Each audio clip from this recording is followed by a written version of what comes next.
प्रणाम गुरुदेव। मेरा एक सवाल था कि पूजा पाठ करने से पहले कुछ खाना पीना नहीं है, चाय हो गई, नाश्ता हो गया, ये सब नहीं करना है। आपको खाली पेट रह के पूजा करनी है। कहीं मंदिर जा रहे हैं तो आप कुछ खाएं नहीं, खाली पेट जाएं। कोई और अनुष्ठान हवन ऐसा कुछ है तो आप कुछ खाएं नहीं। ये बड़ी धारणा चलती आ रही है और हमने भी सुना है हमारे माता पिता से, शायद उन्होंने भी अपने माता पिता से सुना होगा। तो क्या ये इसकी शुरुआत कहाँ से हुई? क्या कोई कारण है, कोई क्या विधा है जिसमें ऐसा सच में ही आवश्यक है, या फिर ये एक चाइनीज विस्पर एक क्रिएट हो गया जिस वजह से लोगों ने मानना शुरू कर दिया इसको? नहीं, इसमें बहुत सारे कारण हैं इसके।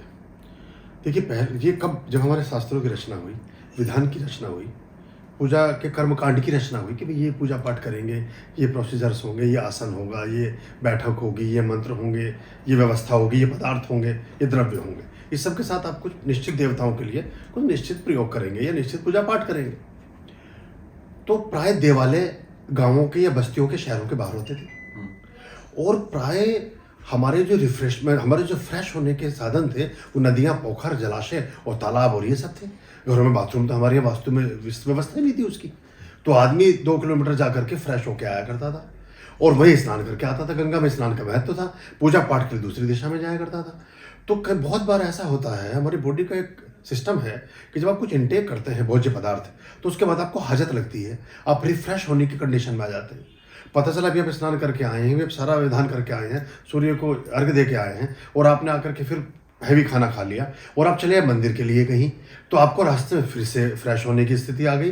तो उसमें फिर अशुद्धि का मसला था। अब इतनी सुविधाएं तो थी नहीं, फिर से आप जलाशय में जाएं, फिर से पोखर में जाएं, और अब दिन निकल गया है, दैनिक दिनचर्या शुरू हो गई हैं। ऐसे में शोभाजनक होगा कि नहीं? अंधेरे अंधेरे में तो आप कर रहे हैं, किसी ने देखा किसी ने नहीं देखा, कहीं खेत में बैठ लिए, कहीं भी। सच्ची बात तो ये थी, उस तरह से इन विधाओं को इन चीज़ों को रखा गया। लेकिन अब आज के डेट में आपके घर में इतनी सुविधा है, आपके घर में इंद्रदेव भी हैं, आपके घर में अग्निदेव भी हैं, आपके घर में पृथ्वी माता भी हैं, आपके घर में सूर्य देवता का भी रिप्रेजेंटेशन हो रहा है, आपके घर में वायुदेव भी हैं, एयर क्लीनर आपके यहाँ लगे हुए, एयर फ्रेशनर लगे हुए, सारा कुछ तो आपके पास हो गया है। एक बात। दूसरी बात, उसके पीछे कंसेप्ट, ये एक और कंसेप्ट था कि अगर आप ज़्यादा खा लेंगे थोड़ी सी तंद्रा आती है। और पूजा पाठ परम चैतन्य से मिलन तब हो सकता है जब आप चैतन्य हो, आप लेजीनेस ना हो, आलस्य ना आ रहा हो, उबासी ना आ रही हो, और भी एक कदम आगे बढ़ें तो हमारी शारीरिक क्रियाएं हैं। आप कुछ भोजन करेंगे, कोई गैसेस पास होंगी, कुछ तो उससे आसन की अशुद्धि हो गई, वस्त्रों की अशुद्धि हो गई। फिर से अगेन आप जो विष्णु के विधान हैं, विष्णु के विधानों में परम पवित्रता का विधान है। बगला की, पीताम्बरा के विधानों में महापवित्रता का विधान है। लक्ष्मी के विधानों में महापवित्रता का विधान है। शिव इसमें माफ करते हैं, भैरव माफ कर देते हैं, शनि का भी चलता है, और कई देवता हैं जहाँ ज़्यादा इसका विचार नहीं होता। लेकिन तंत्र में इसका विचार कोई खास नहीं होता। बल्कि तंत्र में तो ऐसे विचार भी रहे हैं, अब आपको जान के बड़ा अचंभा होगा, आप उछल जाएंगे कि मैं कहूँ कि बुद्ध जो संबोधि को उपलब्ध हुए तांत्रिक प्रक्रिया से हुए थे, वो पूजा पाठ से नहीं हुए, किसी को तंत्र से हुए। वो तो 7 दिन तक वहीं बैठे रहे और कहते हैं कि परमहंस की स्थिति थी, मल मूत्र पसीना ये वो सब कुछ वहीं त्याग दिया था बैठे बैठे, और वहीं बैठे रहे और वहाँ परमात्मा प्रकट हुआ। तो अब यहाँ और बहुत सारे विचार और चीज़ें खंडित हो जाती हैं उसी बोधि ट्री के नीचे, जब मैं देख के आया हूँ उसको बोध गया मैं। तो ये कुछ चीज़ें थी जिसको सोच के सोचा क्या पंगा लेना है। 2-4 घंटे जब परमात्मा के विधान के लिए निकले हो तो कुछ खाओ ही नहीं, ना कुछ खाओगे, उससे ना आपको हजत बनेगी, ना आपको प्रेशर आएगा, ना आपको गैस बनेगी, ना आपको अशुद्धि होगी, ना उबासियाँ आएंगी, ना डकारे आएंगे, कुछ भी नहीं होगा। तो आराम से परमात्मा के ध्यान में रहोगे। उपवास का यही भावार्थ था। उपवास यानी परमात्मा के निकटवास। लेकिन अगर आप बहुत लंबे समय तक भूखे रहते हैं तो आपके शरीर में जो एंजाइम बनते हैं,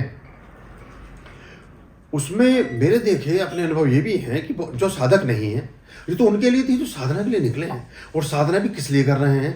प्रयोज्य है कि निष्प्रयोज्य है, निष्काम है कि सकाम है, वो उन सबके उसके भी विधान थे। तो अगर एक आदमी निष्काम भाव से बहुत बड़ा साधक है, 24 घंटे में 8 घंटे साधना करता है, उस पर नियम लागू होते हैं। एक गृहस्थ को उससे कोई लेना देना नहीं है, उसको उसका काम ही उतना सा होना है। और दूसरे, जब आप भोजन नहीं करते तो स्वमांस खाते हैं। अगर आप पूरे दिन खाना नहीं खाइए, आपका आधा किलो वजन कम हो गया, कहाँ गया आधा किलो? आप 3 दिन मत खाइए, 4 किलो वजन कम हो गया, कहाँ गया 4 किलो मांस? शरीर ने खा लिया उसको। क्योंकि एक्सटर्नल और इंटरनल 2 तरह की हमारे जीवन में गतिविधियां होती हैं। एक्सटर्नल है हमारा चलना फिरना, उठना बैठना, स्नान करना, आना जाना, बोलना चालना। इंटरनल है हमारे हृदय का धड़कना, पलकों का झपकना, यकृत का और आमाशय का चलना, हमारे शरीर में बाकी चपाचे की जितनी क्रियाएं हैं उन सबको होते जाना, वो हमारी इंटरनल प्रक्रियाएं हैं। इनमें दोनों में ऊर्जा कंज्यूम होती है। तो शरीर को तो चाहिए, तो शरीर उससे फिर लेना शुरू कर देता है। तो अगर भूखे रहने से परमात्मा प्रसन्न हो रहा होता तो सड़कों के किनारे फ्लाईओवर के नीचे जो करोड़ों की बस्ती पड़ी है वो सब अरबोपति हो गए होते कभी के। साउथ अफ्रीका में जिनको 8 दिन में 1 दिन खाना मिलता है वो तो मल्टी मिलियनर होते। परमात्मा का भूखे रहने से कोई संबंध नहीं है, कोई संबंध नहीं है। और भूखे आदमी को ज़्यादा पसंद भी नहीं करता परमात्मा, क्योंकि सबसे पहले वो भूख देता है, फिर दरिद्रता देता है, फिर वो रोग देता है, फिर वो राग देता है, फिर वो ऋण देता है, फिर वो आग देता है। ये सारे क्रम हैं। तो सबसे पहले दरिद्रता आती है, अलक्ष्मी सबसे पहले वर्ण करती है, तो सबसे पहले भूख देता है। गरीब आदमी सबसे पहले भूखा रहेगा, भूख से प्रारंभ होता है। तो भूख का कंसेप्ट नहीं था, ये उपवास का कंसेप्ट था कि मैं आपके साथ बैठ जाऊं, जैसे प्रेमी और प्रेमिका बैठ गए। अब उन्हें वो प्रेमिका से पूछे कि तुझे कुछ कहीं घूमने जाना, बोले भाड़ में जाने तो दुनिया, तुम बात करना उससे जो तू कर रहा है। या वो उससे बात करना चाह रहा है, वो उससे कहे कि तुम वहाँ गए हो कि मेट्रो को तुमने फलाना स्टेशन देखा, बोले तू क्या बात लेके बैठ गई, खत्म कर उस बात को, अभी मैं तेरे साथ बैठा हूँ ये पर्याप्त है। तो जब आप परमात्मा के साथ बैठे हो, कोई भी भाव ना रह जाए, वो उपवास है। वही उपनिषद का भावार्थ भी है कि शिष्य बैठ गए गुरु के चरणों में और चल रही है ज्ञान की चर्चा, सब भूल गए, चाय पानी खाना पीना लेना देना सब भूल गए। वो फिर वो ज्ञान का आदान प्रदान हुआ। तो कोई विशेष विधान नहीं, बल्कि मैं तो ऐसा मानता हूँ कि आप कुछ प्राकृतिक संरचनाओं में, खास तौर से अगर आप विष्णु के विशेष स्वरूपों की, जिनमें वो समृद्धि के प्रदाता हैं, और लक्ष्मी भी 16 प्रकार की, 8 मुख्य प्रकार की हैं। लक्ष्मी में 4 लक्ष्मी है, फिर महालक्ष्मी और श्री लक्ष्मी, उनमें अगर आप थोड़ा बहुत कुछ खाकर बैठेंगे तो ज़्यादा फलित होती है।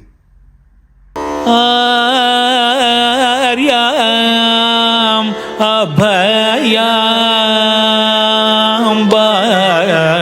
भज रे चित संततम आर्याम अभयाम भज रे